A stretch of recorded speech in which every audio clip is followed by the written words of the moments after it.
अस्सलाम वालेकुम। हम अपना टॉपिक स्टार्ट करने लगे हैं from the medium Robins about the blood vessels, chapter number 10। ठीक है, ये आपके पास प्रायोरिटी टॉपिक्स हैं जिन पे आपने फोकस करना है और इंशाल्लाह हम यही जो है डिस्कस करेंगे फ्रॉम द मीडियम रॉबिन्स, और बाकी हम पैथोमा से पढ़ेंगे। ठीक है, पैथोमा से आपका ये कि एमसीक्यूज़ मोस्टली कवर हो जाते हैं एंड शॉर्ट टॉपिक्स होते हैं वो भी आपसे जो है वो रिटेन रहते हैं। तो मीडियम रॉबिन्स में सबसे पहले हम यही देखेंगे कि structure and function of blood vessels क्या होता है। तो ब्लड वेसल्स जो होती हैं इसमें आपके पास जो है आपको पता है कि सबसे पहले एक बताना चाहूँगी कि सबसे अंदर वाली जो लेयर होती है दैट इज़ इंटिमा, जो ल्यूमेन के करीब होती है। इन कॉन्टैक्ट में जो ब्लड फ्लो होते हैं दैट इज़ इंटिमा। उसके बाद जो हमारे पास होती है दैट इज़ मीडिया, और आउटर मोस्ट जो होती है दैट इज़ एडवेंटिशिया। ठीक है, और इनके अंदर अगर हम देखें तो आपको पता है स्मूथ मसल सेल्स, अगर हम बात करें स्मूथ मसल सेल्स की तो that is present in the media. इसके अलावा एक्स्ट्रा सेलुलर मैट्रिक्स होता है ऑब्वियसली जो है वो होगा। ठीक है, और इसके अलावा हमारे पास एंडोथीलियल सेल्स होते हैं। एंडोथीलियल सेल्स एक्चुअली आपके पास जो होते हैं ना एंडोथीलियल सेल्स, ठीक है, ये होते हैं आपकी इंटिमा की ना छोटी सी, मतलब एक सिंगल लेयर होती है एंडोथीलियम की, वहाँ पे होते हैं। ठीक है, तो ये कुछ हैं। उसके बाद उन्होंने बताया था कि जो हमारी आर्टरीज होती हैं वो ज़्यादा थिकर होती हैं। ठीक है, थिकर होती हैं, और देन द वेन्स, ठीक है, वेन से ज़्यादा थिक होती हैं हमारी आर्टरीज़। और आर्टरीज़ जो हैं फिर वो नैरो होती हैं और आर्टीरियोल्स बनाती हैं। और अगर हम वेन्स की बात करें तो वेन्स जो होती हैं ना उनकी थिन वॉल्ड होती हैं, वो थिक नहीं होती। ठीक है, थिन होती हैं, पतली सी होती हैं, डिस्पेंसेबल होती हैं। और हमारी जो कैपिलरीज होती हैं वो सिंगल लाइनिंग होती है उनकी, जस्ट ठीक है, सिंगल लाइनिंग होती है कैपिलरीज की।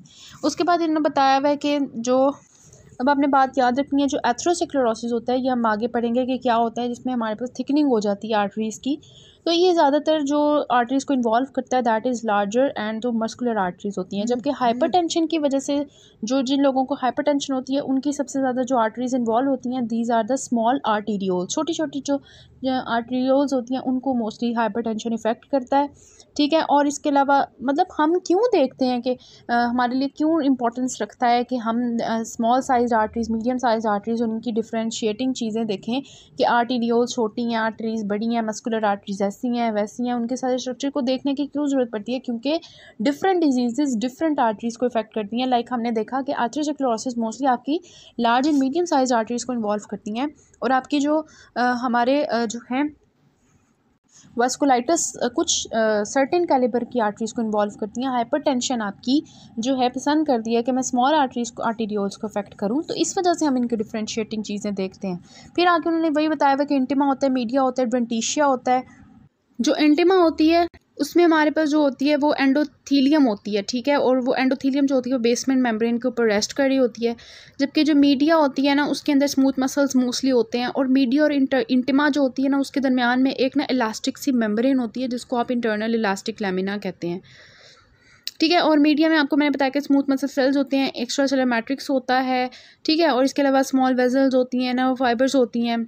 और ये जो एडवेंटिशिया होता है ना उसमें एक्चुअली हमारे पास स्मॉल वेजल्स और नर्व फाइबर्स होती हैं, और लूज कनेक्टेड टिश्यू होता है। और जो एक्सटर्नल इलास्टिक लैमिना होता है वो हमारे मीडिया और एडवेंटिशिया के दरमियान में होता है। जैसे आपको ये फिगर में नज़र आ रहा है कि आपके पास जो है ना सबसे पहले एओर्टा है। एओर्टा में देखें कि किस तरह से हाई प्रेशर एकदम से वहाँ से ब्लड पंप होता है हार्ट से एओर्टा में, तो उसको हाई ब्लड प्रेशर को फेस करने के लिए उसकी वॉल थिक बनाई होती है ना अल्लाह ताला ने, और थिक बनाई होती है। उसमें सबसे अंदर इंटिमा है, फिर मीडिया है, फिर एड्वेंटिशिया है, और इंटिमा और मीडिया के दरमियान में कोई पतली सी इलास्टिक मेम्ब्रेन ग्रीन कलर की यहाँ पे शो कर रहे हैं, और ये इंटरनल इलास्टिक लैमिना है। ठीक है, और ये इंटिमा मैंने आपको देखा कि ये बताया कि यहाँ पे हमारे पास सिंगल एंडोथीलियम की लेयर होती है। ठीक है, और उसके वो रेस्ट करी होती है बेसमेंट मेम्ब्रेन के ऊपर।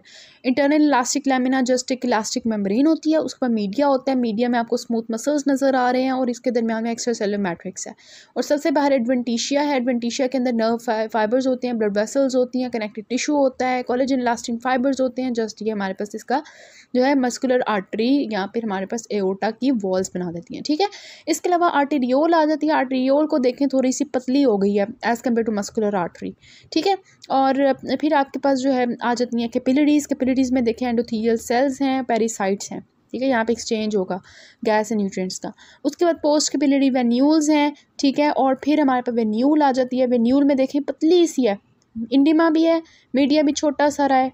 और एडवेंटिशिया भी छोटा सा रहा है। फिर मीडियम वेन की बात करें तो उसमें थोड़ा सा बड़ा हो जाता है, और लार्ज वेन की बात करें तो हमारे पास थोड़ा सा तो बड़ा हो गया है, लेकिन फिर भी आर्टरी से पतली ही है, ठीक है, आर्टरी से फिर भी पतली ही है, ठीक है।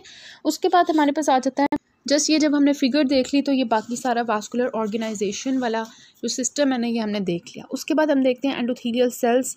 एंडोथेलियल सेल्स क्या होते हैं कि जो हमारे ब्लड फ्लो होता है ना, उसके इर्द गिर्द जो कंटिन्यूस शीट होती है सेल्स की, जो वहाँ पे उसको लाइन करी होती है, that is endothelial cell layer, ठीक है।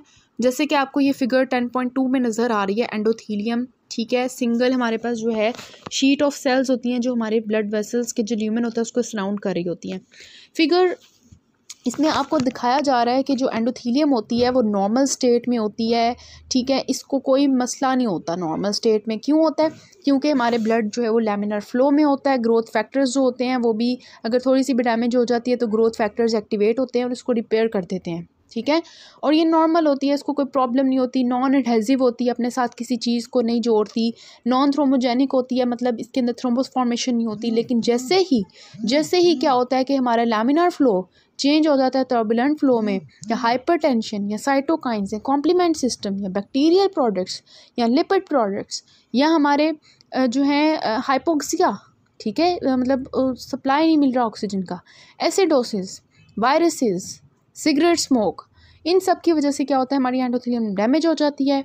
उस डैमेज होने की वजह से क्या होता है कि वो नॉन एडहेसिव से चेंज हो जाती है एडहेसिव से, अपने एडहेसिव मॉलिक्यूल शो कर देती है।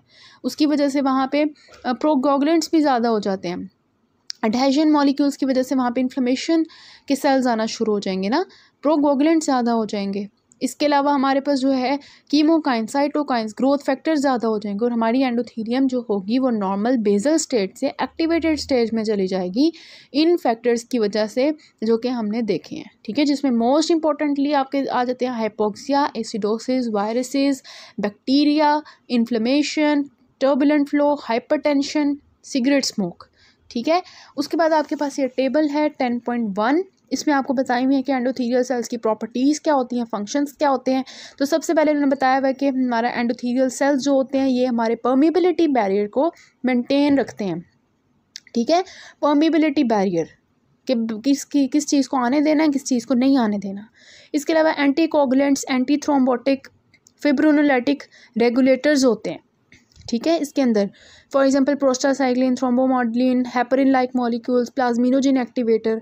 इसके अलावा प्रोथ्रोम्बोटिक मॉलिक्यूल्स, एक होते हैं एंटी कोगुलेंट, एक होते हैं प्रोथ्रोम्बोटिक, जिसमें हमारे पास tissue factor, von Willebrand factor, plasminogen activated inhibitor. इसके अलावा एक्स्ट्रासेलुलर मैट्रिक्स प्रोडक्शन करती है ये कोलेजन, प्रोटियोग्लाइकन्स।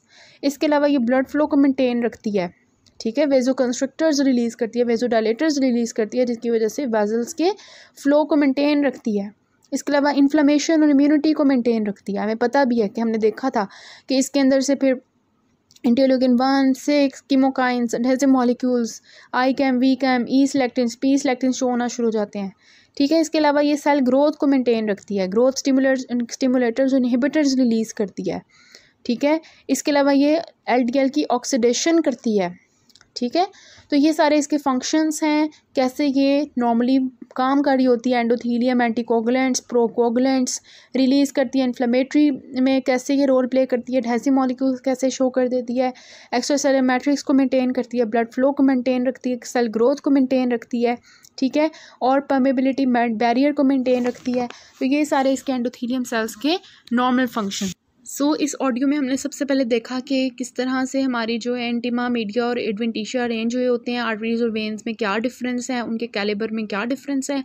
इसके अलावा हमने एंडोथीलियम का नॉर्मल स्टेट देखी और उस स्टेट में देखा कि एक्टिवेट कैसे हो जाती है, किन फैक्टर्स की वजह से, उसका नॉर्मल फंक्शन और प्रॉपर्टीज़ एंडोथीलियल सेल्स की क्या होती हैं। नेक्स्ट में हम स्टार्ट करते हैं एथेरोस्क्लेरोसिस।